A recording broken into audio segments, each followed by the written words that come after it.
কুশল মেন্ডিসের এই উড়ন্ত কিস হয়তো দলটির হেড কোচ সনাথ জয়সূরিয়ার প্রতি, যিনি সিরিজ নির্ধারণী ম্যাচের ঠিক আগের দিন সংবাদ সম্মেলনে এসে বলেছিলেন কুশল মেন্ডিসের ইনিংস বড় করতে হবে, 50 থেকে 60 রানের পর হাল না ছেড়ে দিয়ে সেঞ্চুরির পথেই হাঁটতে হবে, আর তার লম্বা ইনিংসই দলটাকে 90 ভাগ জয়ের পথে পৌঁছে দিতে পারে।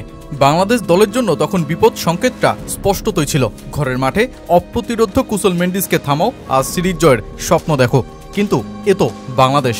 ট্রানজিশন পিরিয়ডের নাম করে অভিযোগের খাতায় তুলে রাখা যায় ব্যর্থতা আর দুর্বলতাগুলো। টাইগার অধিনায়ক মেহেদী হাসান মিরাজ যখন শোচনীয় পরাজয়ের পর দলে নতুনত্বের ছোঁয়ার কথা বলছেন, তখন শ্রীলঙ্কা সেই পিরিয়ড কাটিয়ে আজ রুখে দিচ্ছে বাংলাদেশকে। এক দশকের মিরাজ, লিটন, শান্তরা যখন শিখছেন, তখন মেন্ডিসরা সাবেকদের জৌলস ফিরিয়ে আনার দায়িত্বে।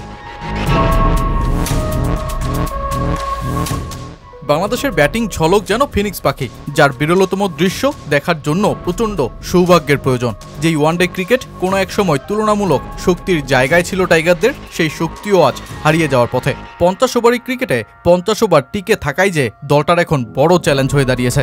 সিরিজের প্রথম ম্যাচে 35 ওভার 5 বলেই অল আউট, দ্বিতীয় ম্যাচে 48 ওভার 5 বলে, আর শেষ ম্যাচে 39 ওভার 4 বলে। টাইগার ক্রিকেট সমর্থকদের জন্য এই সময়গুলো কাটছে তীব্র হতাশায়।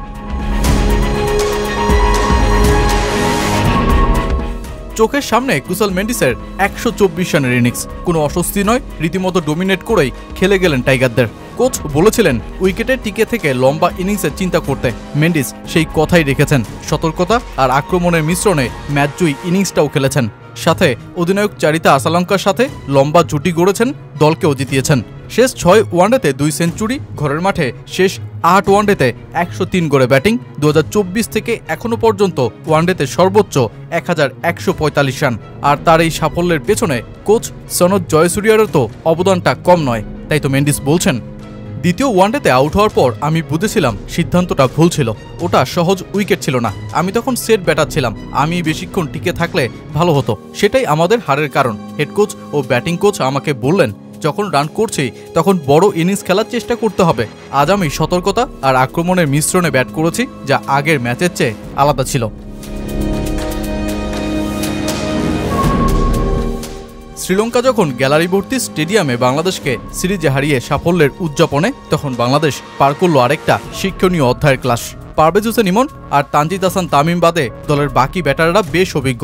মিরাজ ও শান্ত প্রায় 1 দশক ধরে খেলছেন, তাওহিদ হৃদয়ও 38 ওয়ানডের সাক্ষী হয়েছেন, কিন্তু তবুও ব্যাটিং ইউনিটের ধস আটকাতে ব্যর্থ ওদের সেই অভিজ্ঞতা। তাই মিরাজ ম্যাচ শেষে ট্রানজিশন পিরিয়ড আর ব্যাটিং দুর্বলতার প্রসঙ্গ তুলে আনলেন ব্যর্থতার কারণ হিসেবে। এটা দলের জন্য অবশ্যই চিন্তার বিষয় যে আমরা 50 ওভার ব্যাট করতে পারিনি। আমাদের মিডল অর্ডার ব্যাটারদের আরও দায়িত্ব নিতে হবে। উন্নতির অনেক জায়গা আছে, সামনে অনেক ক্রিকেট আছে। আমি আমার দলের ঘাটতিগুলো খুঁজে দেখব। আমাদের দল এখনও তরুণ, কিছু খেলোয়াড় নতুন এসেছে। অবশ্যই আমরা সব সময় ইতিবাচক জিনিসটা ভাবি। আমাদের সময় দরকার, যদি তাদের সুযোগ দেন একদিন হয়তো তারা ভালো খেলবে। মেহেদী হাসান মিরাজ যা বলছেন তা বাংলাদেশের পরিবেশের একেবারে বিপরীতধর্মী। সময় থেকে অধিক সময় আন্তর্জাতিক ক্রিকেটে কাটিয়ে দেওয়ার পরই বাংলাদেশের ক্রিকেটে মেলে আসল প্রতিভার খোঁজ। তাই এই দলটা কবে মোমেন্টাম খুঁজে পাবে তা দেখতে হয়তো অপেক্ষাটা দীর্ঘ হতে পারে।